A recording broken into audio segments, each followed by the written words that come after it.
Time for another episode of The Thought Project, just so you know. And today's episode is actually going to be dedicated to the life of Tina Turner. And I'm going to start out with her song from the 80s, We Don't Need Another Hero, which was actually also part of the soundtrack to Mad Max and the Thunderdome. Really mellow song, actually, starting out.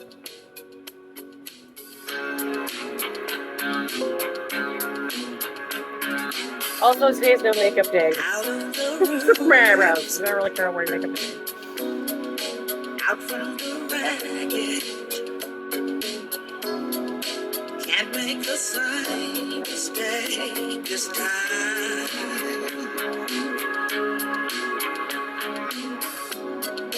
We are the children,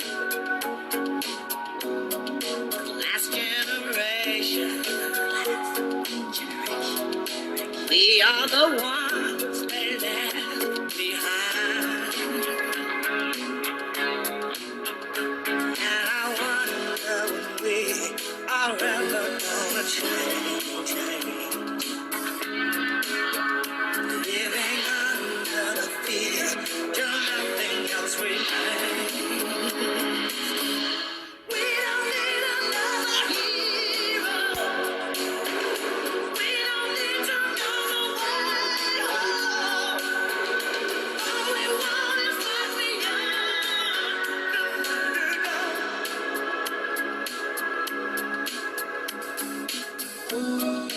Looking for something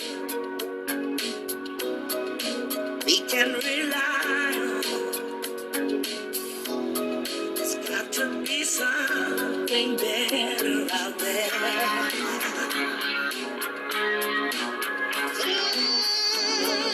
Love and compassion. Okay, that's enough for the opening today. I think that's kind of a slower song. It's not really what I'm going to dance to as much. And kind of want to get on with the topic today. Yesterday, Governor Glenn Youngkin out of Virginia announced that he was sending National Guard troops to the border down to Texas because of the border issues, and explained that the border issues in the U.S. had actually started to affect the state of Virginia, which I can attest to is actually true. From what I saw, it was horrible. I left Virginia back in April. I went to a friend's house. I'm up in Michigan.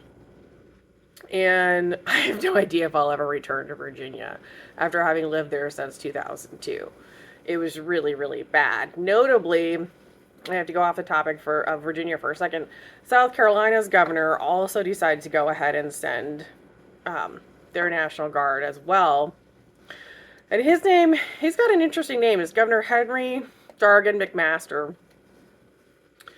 And I was trying to figure out over the weekend why Putin had been threatening Lindsey Graham of South Carolina. He's their major U.S. senator and a character, right? And I finally put together that the Russians must have figured out that the South Carolina was going to be sending troops. I'm not sure why he didn't bother to threaten to kill any of the senators from Virginia on the federal level. I just think Lindsey Graham might be the one that, sort of caught his attention because Graham has a way of getting out there in the media and kind of makes fun of all of the different clowning that goes on, especially when it comes to Russian issues. And so that's why that happened. Nobody, I think, would have figured out the connection if there hadn't been the announcement made this week about sending the National Guard from both states down to the Texas border. So for whatever reason, because Graham is always out there in the media, he kind of got those threats made.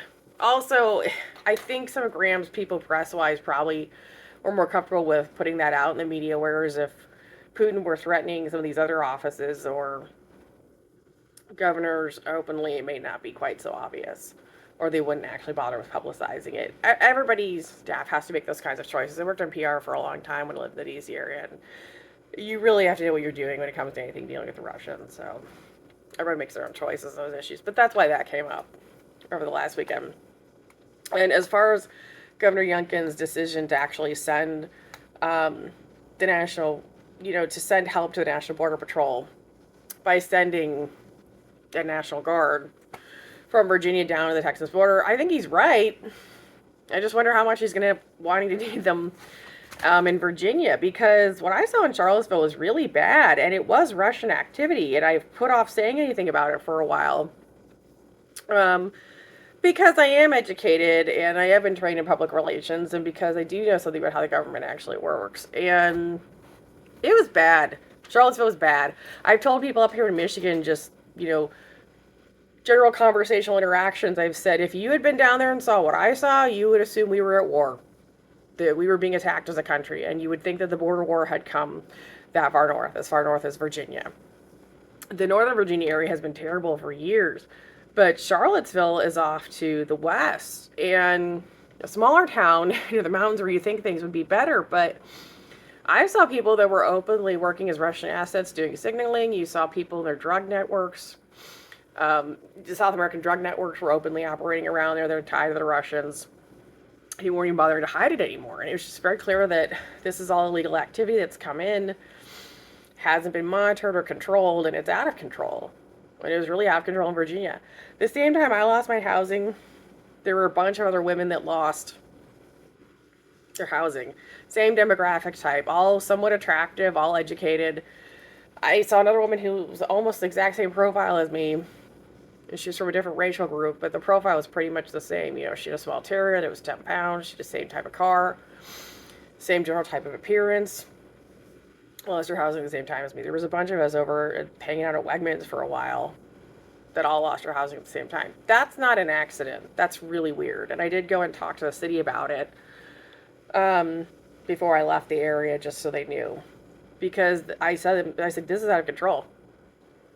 And you're going to lose the state to a bunch of people tied into this crazy Russian network. And if anyone's been following the military news, you would see footage of the militias coming over the border and the fights that have gone on. They really are coming here. And there was also complaints and footage of people from the bus for the CCP that came right over the border. So whatever it is, it's got to stop. And sitting around saying, well, this is this and this is that, and let's, the time for debating is over. Mayorkas was horrible in the hearings over the past month when he talked about, this, I think even in April too, but it's just discussing his general opinions and talking about how he created an app that made it really easy for people to come in. Oh no. And I spent years in UC, 19 years, and it was just terrible listening to some of the debates because people want to have all these theoretical debates. Open borders, not open borders. No, it's really easy. You can't have a country without a border. And there really are other countries that are hostile that will just plain old send in their military, and they will train guerrilla militias and all kinds of groups to try to come here. Thankfully, we don't have as much of a problem with Canada because they tend to be very good about protecting our border as well as their own. So at least we have that going for us as a country. I'm talking about the U.S. But what I saw in Virginia, I've even said to people, I think Virginia's just done. They got, and so we're really, really clear on this, because of my personal experiences and the couple that tried to keep me, an extortion scheme I went through for a long time. I dealt with two of the worst men that this country has ever known that were Russian assets that are still alive today, and they're both hackers, they're both mean guys, they both like to beat people up, and they both openly stated what they want, which is to go back to slavery. And they want this country to be made into slaves, and they want to have a war. And they plan to use any kind of fights and wars in this country. These are Russian men. They've been named to the U.S. government, but they haven't been arrested and put away. If you're just deporting these two guys, well, that's happened, and they just come back. And you'd have to have some of the training I've had as far as your background experience to understand how they could do that so easily, because it isn't that they're just putting on disguises and coming back in. These are people that, they're Russian military trained, and they're using signet systems. And unfortunately, there is a question as to whether or not the Chinese have actually been assisting them in this, because the Chinese are very big on wanting to sell fentanyl in the U.S. And there's a huge problem with fentanyl coming in from Mexico. So, and if you want to write the whole thing off and say, oh, it's just drugs. No, honey, no. This isn't about pot. This is about really nasty, heavy drugs and violence and people having their possessions stolen and life savings destroyed. Okay? And anarchy and, losing the country altogether. So you gotta kind of wake up to that. Don't use euphemisms. It's not a good idea anymore. It's kind of dangerous. There was an extenuating issue that went on for years while I was the DCer, which I vaguely referred to, which is that there was a problem with people um, specifically claiming to have jobs at the FBI that were exposed as Russian assets, demanding that women be put forward and put into snuff films. But they would call them porns. And the people who even talked about it, like even the way they said the word porn was really weird. Because they over enunciated it. It was very freakish. You could tell a lot of them were borderline and psychopaths. Just basic neurological habit patterns. And I couldn't stand talking to a lot of them at all. I even tried to argue them down because they were so disgusting and weird. And what they were talking about wasn't actually porns. And there's some kind of bizarre social issue with people not computing what that is. Like saying, oh, they just want the women to make porns. It can't be that bad. No, it's really bad. Because what they actually want is to murder them on film. And then watch it. And then claim it was evidence. That's the dumbest thing I've ever heard of. And that's not a court case. That's somebody who's openly trying to get people murdered who fairly clearly works for the Russian government. So if they're telling women who are witnesses they need to go make a porn where they're pretty clearly going to be murdered and it's actually a murder film, because I'm not even going to be nice enough to call it a snuff film, they're pretty clearly murdering witnesses, okay? And every single one of these people was exposed as a Russian asset. So whatever's going on, it has to stop. And it really isn't even up to the U.S. government to say, oh, we're going to fix it, we're not going to fix it. No, it's going to stop. If it hasn't already. Because there's just one too many women that actually got killed that way. And a lot of it was set up by the woman that I previously referenced, who is probably one of the worst quote-unquote spies in U.S. history. But her main tactic was just sitting up and sitting down and screaming and running around churches talking about how she liked raping kids and how we were all supposed to feel sorry for her because she wanted to have sex with children. By the way, this is not a children's show. So don't bring your kids. Anyways. I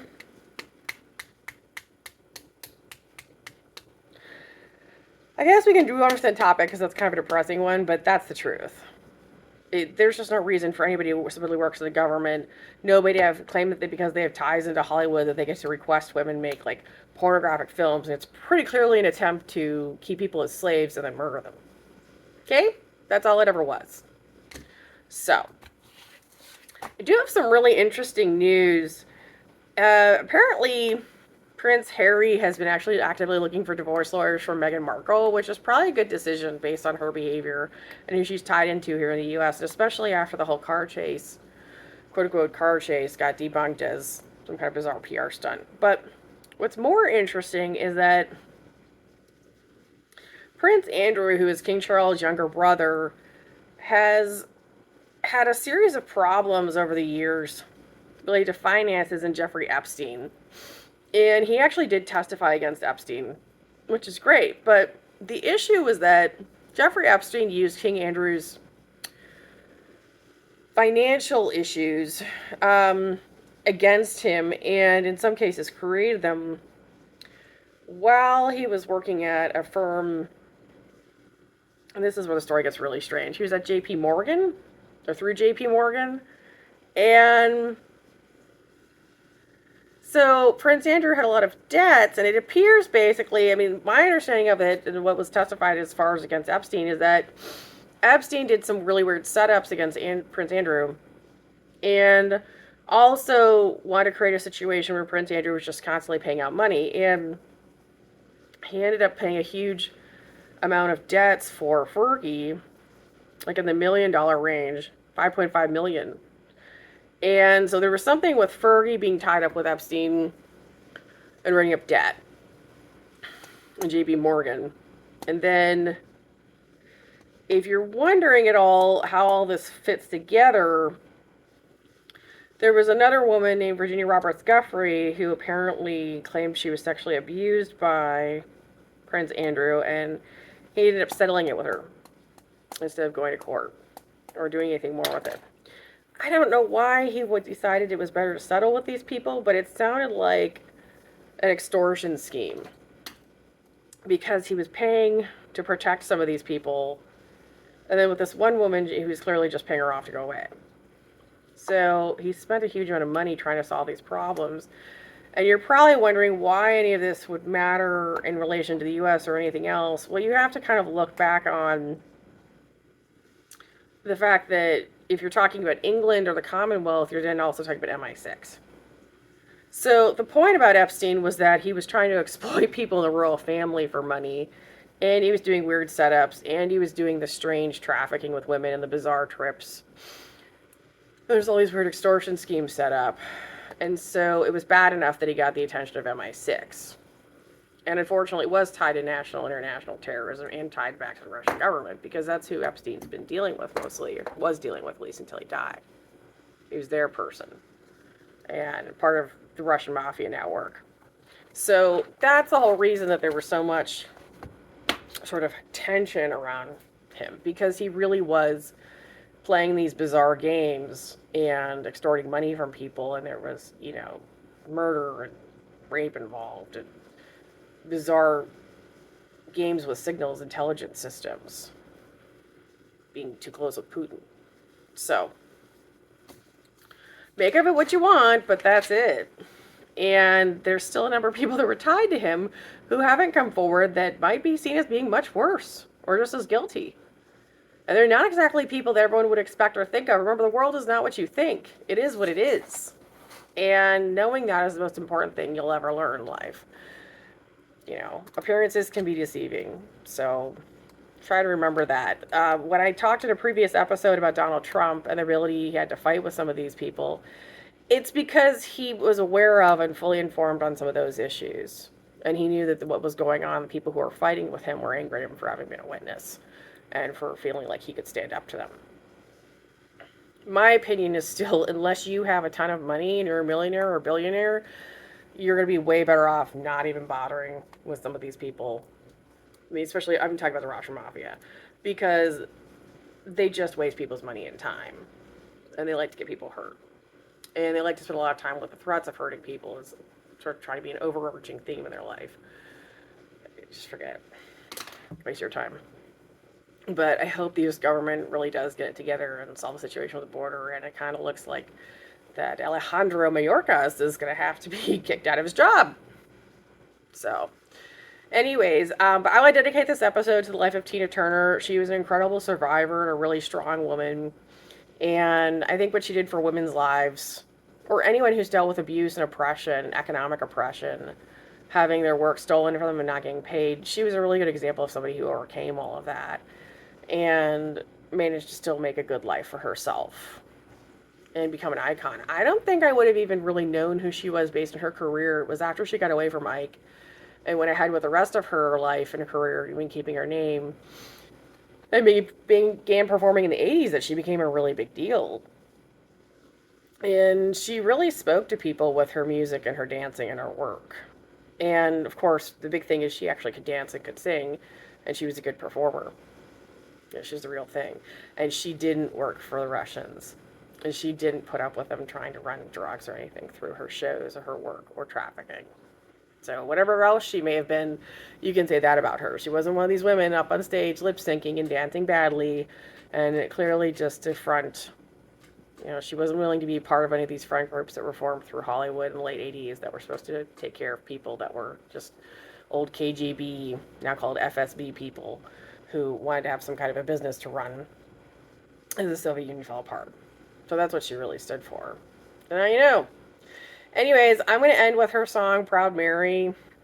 And it was one that she performed with Ike a little bit. He's on there. But I've kind of headed to the part where the song gets really good and goes fast just to kind of take us on a show. Because I know it's been kind of a heavier show. And I thought I'd jazz it up a little bit. I do want to add one last reminder. I am in the top 10 for the Hers magazine cover for Miss Health and Fitness 2023. And today we're going to be picking the top 5. I have a feeling I made the top 10 out of hundreds of women. That's really great. I'm really excited about it. And I feel like it's a great accomplishment, whatever the result is. But I'll let you all know what happens. And this show is dedicated to the life of Tina Turner. May she rest in peace. I'm going to go out with the song Proud Mary. Rolling on the river, the river.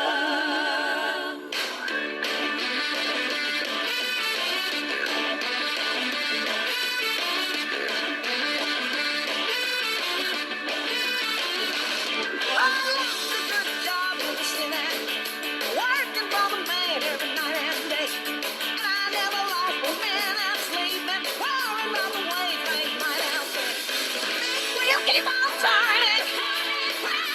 keep on burning. Rolling, rolling, rolling on the river. Say we're rolling, rolling, rolling on the river. The river.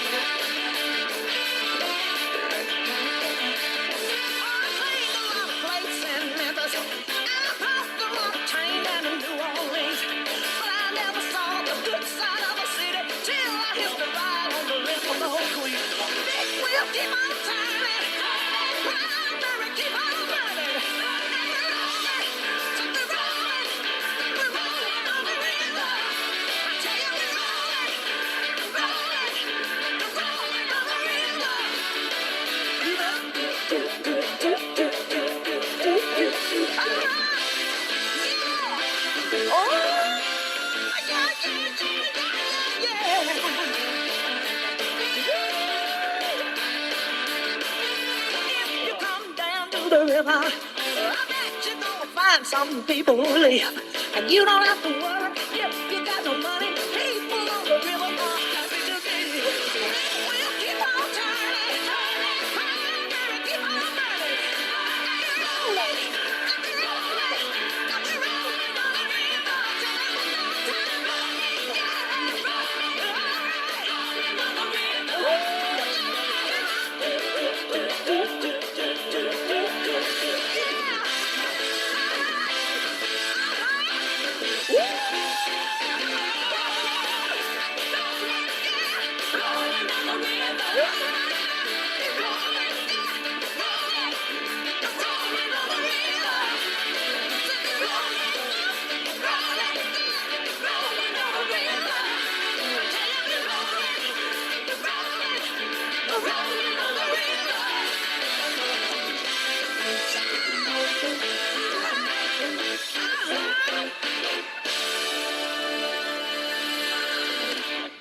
And that's it for today. It's the Thought Project, just so you know.